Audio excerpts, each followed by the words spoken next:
Hello and welcome to Let's Wander. Today it's a very special episode because I've wanted to get into this church for years and we are at, is it St Nicholas? I don't know. It's Bosham. It's in Bosham in Sussex, and there's the legend of King Canute's daughter being buried here, and right now we are in the crypt. We're in the crypt.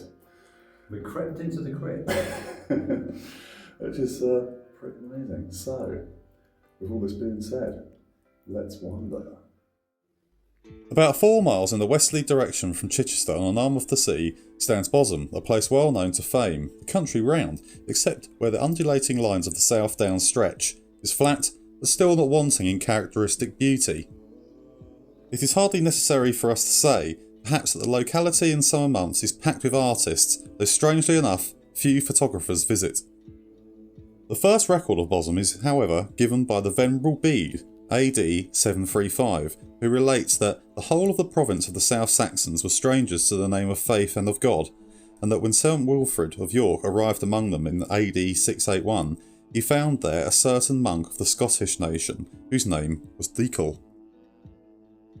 This monk had a very small monastery at the place called Bosenham, encompassed by the sea and the woods, and it were 5 or 6 brothers who served our Lord in poverty and humility, but none of the natives cared either to follow their course of life or hear their preaching. It is thought by some that King Canute built or rebuilt Bosham Church, that he had a home at Bosham, and is supposed to have buried his little daughter, aged about 8 years, in the church. Whether this is so or not is a matter upon which there is some diversity of opinion, but certainly it is that in 1865 the supposed site of the tomb of the south of the chancel arch was excavated, and a small stone coffin was found a few feet beneath the level floor. In it were lying the remains of a young child, but no vestige or ornament or clothing were found, only the crumbling remains of the body being visible. The coffin was of rude workmanship and was pronounced by archaeologists to be undoubtedly of the date of Canute.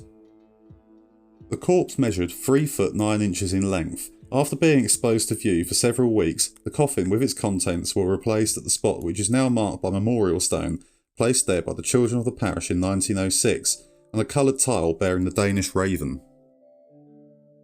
It was from Bosham that Harold started on the fateful voyage which placed him in the power of the unscrupulous Duke of Normandy.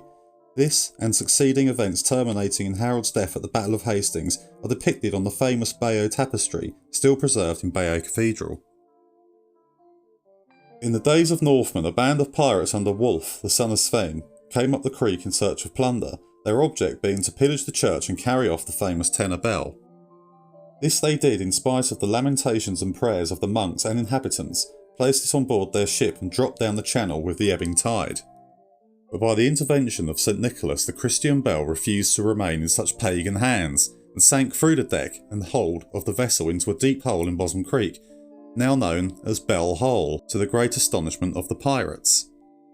The bell remains there to this day, and it is said that when a peal is rung from the church tower, the lost tenor miraculously chimes in with the others and may be heard by anyone near the bell hole. The nave is divided from its aisles by 2 arcades, each consisting of 4 early English arches, the 2 most easterly columns on the south arcade resting upon the roof of a bone house, thereby being much shortened. The bases of the columns on the north have a curious ornamentation. 4 reptiles encircle each pillar with their bodies while their heads rest on the corners of the bases. It has been suggested that these may intend to represent creatures to be found in the marshy district around, or the eels in the harbour mud.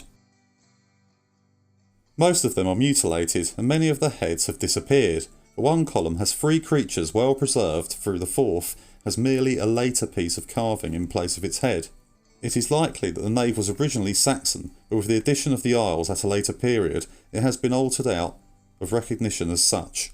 The aisles are transitional Norman, but the windows have been restored out of recognition. The fine chancel arch is Saxon, of a horseshoe shape, wider above than below. The capitals are formed by a large square stone placed over a round one, a reverse copy of the bases below, only 1/3 of the length of the present one, and like that of Worth in Sussex, ended in an apse.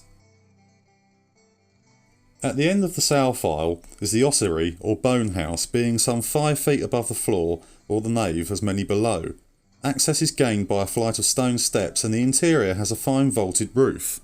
It is part of the same building with the nave and has been suggested that it was formerly intended as a receptacle for the bones of the departed members of the College of Bosham. Used, but it was very frequently resorted to by smugglers in the days not so very remote. The font, which stands under the most westerly bay of the south arcade, is late Norman, the marble basing being octagonal in shape, panelled in 2 plain lights and resting on a central pillar and 4 angle shafts, the base being square. In 1236 an order was given by the Archbishop that all fonts should have lids on them, and that they were to be kept locked when not in use. This was done in order to prevent people from taking some of the consecrated water and using it at home for superstitious purposes, such as healing the sick. It ought to be seen in Bosham font, but the old lid has naturally long since disappeared. Okay, so that takes in of another wonder. Hope you like, share, subscribe and leave a comment. Roxy and Buddy are in the back with us. They've been for a little walk around Bosham and it's absolutely hammering it down for the first time in months, which is good because my field's getting very dry. So once again, thanks for joining us. So from me, Chris, my dad Nick, Duke Cruz. This was Let's Wander and we'll see you again soon. Bye bye bye bye.